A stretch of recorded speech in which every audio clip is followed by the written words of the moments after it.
Yeah. All right, Combat Convo. You know what it is? StreamYard edition. You know what it is, man. Look, man. So we're gonna talk about this Alice Pereira fight, man, tonight. I think this was an eye opener for a lot of people.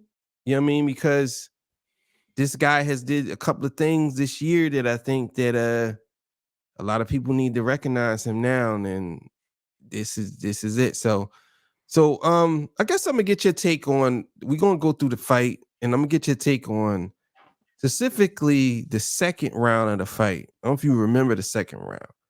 I believe that's the round where Alex he got knocked down. What they consider that a knockdown because he missed the roundhouse kick. The guy ducked, and then he caught Alex with the punch to the back of the, not the back of the head, but from the back. And Alex fell, but Alex gained his composure real quick. I want to speak on that, and then we could get into the rest of the fight. Now, here's my thing. I've seen people online. There's like a Reddit narrative saying that, oh, Alex Pereira is overrated, or he's not as good as everybody say he is, and all this stuff. And then somebody brought up the fact that he almost got knocked out, and I'm like, okay, so look, here's the thing. When you throw a kick and someone ducks, you're throwing the kick with the intentions to hit them. But if you miss, that's really not a mistake. Mm-hmm. You know what I'm saying? It's not that it was a mistake for you throwing the kick. It's just the guy ducked the kick. That's how fighting is. It's not like, oh man, he made a mistake by keep throwing kicks and the guy figured him out. And then he got knocked out. He threw a kick, the guy ducked the kick, and Alex overextended the kick, but that's a roundhouse. That's what that's for. He got caught, tripped up, didn't fall to his back, didn't fall down. He tripped up, but he gained his composure like a real fighter does. Mm-hmm. I just wish people stop trying to nitpick things and make excuses up of why he won. It's like, oh, the only reason why he won is because this guy didn't capitalize off of that. Oh, the only reason why he won is because of this. Oh, the only reason why he won. No, he won because he's actually a really good fighter. You look at his last 4 fights. This guy's been active. This is his third fight in 1 year. Usually fighters don't even fight that much. And on top of that, he was injured when he was fighting. He's been injured and fighting. So at this point, Alex may be the most scariest man. And I remember before he fought Izzy, the first time in the UFC, he was knocking people out left and right. He was doing this thing. He came in, I believe he was only 5 fights in, and he won a title or something like that. Mm-hmm. Now he's a champion again.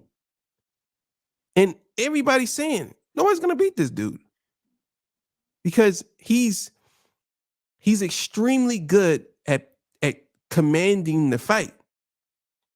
You know what I'm saying? Like, he knows what to do to keep you where he needs to keep you at. Mm-hmm. You know what I'm saying? And the thing is, people are always trying to nitpick and pull apart. You got to realize this dude is like what? He's like, I believe Alex Pereira is like 6'5" or something like that. No, he's about he about 6'3", 6'4", because him and Izzy are close in height. Because Izzy's 6'3", Izzy 6'3", 6'4". Let me see. Yeah, well, he might be 6'5". I don't know. I'm just asking. Alex Pereira is 6 feet 4 So you're right. He's 6'4". Mm-hmm. So this guy is 6'4". You have to realize this guy is 6'4". He's not no small dude. 6'4", and he's been a kickboxer the majority of his life. So people got to understand, you're playing with fire fighting him. The only reason why Izzy beat him, they fought multiple times. And he's a kickboxer as well. So you have to understand, Alex Pereira may be the most dangerous man in the UFC right now, over John Jones, over everybody, because he knows exactly what to do. And another thing before I let you go that people didn't really recognize, he's fighting at his natural weight now. So him taking a hit is different from when he was taking a hit when he wasn't at his natural weight. He got kicked in the head and he brushed that off like it was nothing. He took a lot of punches, open punches. I'm talking like the punches that Izzy threw, and when Izzy knocked him out, he took punches. He's at this point now, he's used to this. Not to say he can't get knocked out, because anybody could get knocked out. But the whole thing about him having a glass chin, that's dead. It's over with. You know what I'm saying? So it was a brutal, brutal fight. Fourth round, maybe, I think, Alex Pereira's best performance ever. Best performance ever. The fourth round. 2 body shots and an uppercut. Man to the ground. Man down. Can you really say to that? 2 body shots and an uppercut. When do you ever see that in the UFC? Straight up, 2 body shots, like they're boxing. In the UFC usually 1 punch knockout, whatever. This guy, 3-punch combination and knocked the guy down. Knocked him out. Technical knockout. Boom, boom, boom. So, I don't know. Yeah, nah, you on point with it. Few things I want to point out though, right? Caleb Roundtree is a kickboxer as well. He is a kickboxer as well. He kickboxed in some of the best places in Thailand. So I just want to put that out there. He is a kickboxer. Another thing I want to put out there is that Izzy and Alex fought multiple times, right? Both of them are kickboxers, so they know each other's game. They have a history. You know what I'm saying? So Izzy might be the only person that really knows how to fight Alex. You understand what I'm saying? And Alex might be the only one to know how to fight Izzy to a certain standpoint. Now, we've seen Izzy lose, but that's because people have kind of figured him out. Alex has not been figured out yet. You know what I'm saying? You would have thought he's been figured out when he lost to Izzy, but no, he hasn't been figured out. Once you see that little chink in his armor, he goes back into the lab and he patches that joint up, and it's like it never happened. That's literally what Alex is. He'll lose a fight. He only lost twice, by the way. He'll lose a fight. He'll come back. You'll be like, yo, didn't this guy just lose last fight? Like, how the hell is he doing this fight? You know what I'm saying? He like the Terminator. He's literally like the Terminator, bro. He brushes them joints off. They're nothing. And the thing is, he's fearless. He don't care. He does not care about getting hit. His main focus is dominating the fight. So he'll take a few shots to land that devastating blow. I've noticed that. He will take a few shots. He don't care who's throwing him. He'll take, because he took a lot of shots in this fight. But I feel like them shots wasn't effective to that standpoint until later on in the rounds. And that's because Caleb, first of all, Roundtree's a shorter guy. So in order for him to connect with Alex, he got to make up for that distance. So if you noticed in his fight, he was launching himself at Alex. Like he literally was launching himself like Superman punches. Like you watch Dragon Ball Z, they be up close, like yeah. That's exactly what he was doing. He was closing the distance and he was going like straight for him. You understand? And a lot of people don't do that. So I commend him for that because that was dangerous business right there. You going straight at Alex. That's dangerous business. But for most of the fight, he was successful with it. He was successful with most of the fight. It's just that I felt like because of his height and because of the advantage of when he did that, he also was taking shots himself. He took a lot. Man, Alex was tagged. Every time he closed the distance, Alex was like, bang, back up. Bang, back up. Like he was hitting it with that short jab the whole fight. And as you could tell, the effects of that, it wear on him in the later rounds because you could tell. Because he just couldn't take that much punishment too much more. You keep launching yourself like that and somebody's tagging you, you're going to get tired. And so, like, I will say that Roundtree's probably the most fearless guy in UFC. Like, literally, for him to fight Alex like that was a pretty good fight. I didn't expect it to be as good as it was. And the funny thing is, not to get off topic, but Jamal Hill and the other boy, they salty as I don't know what. They is extra salty. Jamal Hill, they showed you pictures of Jamal Hill, and he's like, you know what I'm saying, yarning like it was a boring fight. Why are you capping, Jamal? Why are you capping, bro? That joint was far from boring. That's probably one of the most exciting UFC fights in a very long time.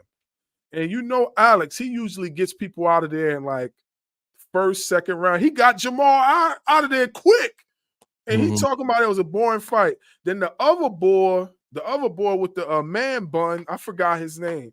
The other boy, Jerry hating too. Jerry was like, what Jerry say? Jerry say, oh yeah. All I'm saying is that was a boring fight and yada yada yada. And I'm like, come on, bro. Y'all that mad? Y'all that butthurt? Like, come on, man. Like, let's be for real. Twice. Bro. Yeah. Yeah. He knocked him out the second time. Yeah. First time by decision. Second time he put him on his butt. Yeah. Knocked you out. Head kick. Bro, come on, man. Like, and then Jamal, he punched you. You kicked him in the nuts, and he still jumped up and punched you and knocked you down, knocked you out. It's like I think people they see the thing is with Alex, you got some dudes out there where, how would I say this? I think Alex only has like 10 fights, not even that. I don't think he has. I think he got 13. I think he got 13 or 14. In the UFC? Yeah, check. One. Hey Siri, how many fights does Alex Pereira have in the UFC? All right, hold on quick. No, that's the wrong. How many fights does Alex Pereira have in the UFC?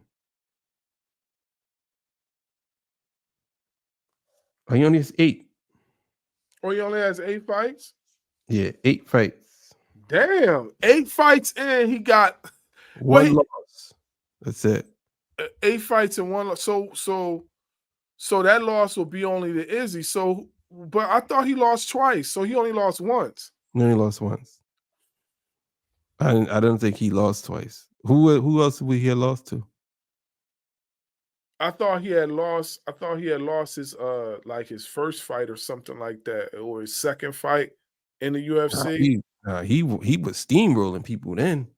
Before he fought Izzy the first time, I seen Joe Rogan say this guy's only 5 fights in, and he said, because Joe Rogan was the one that was telling everybody about him, like, yo, this guy's a real killer. He's like, he's a monster. He's, I'm telling y'all now, y'all don't understand. This guy is amazing. And Joe Rogan's been saying that from the beginning, before Daniel, before all of them. And then he fought Izzy the first time and he beat Izzy.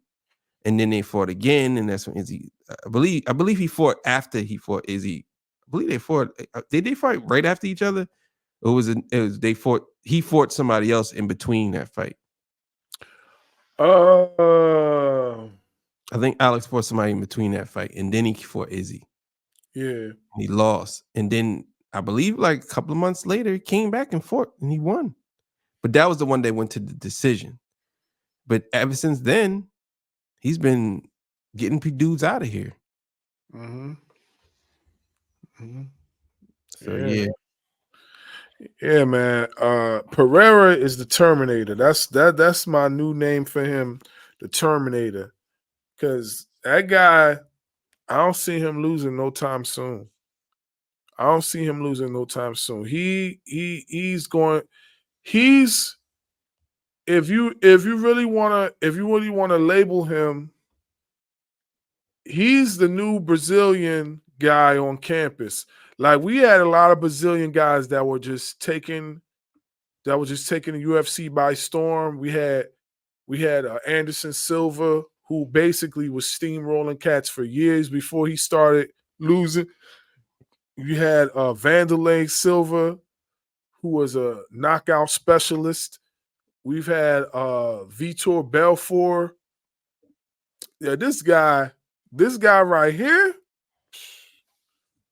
like Yeah, Brazilians ain't he no joke. man, Ain't no joke. he's a special human being, man. He's a, Somebody in the comments on YouTube, I was watching a video and somebody said he lucky Khabib retired. I'm like, come on, bro. come on, man. What?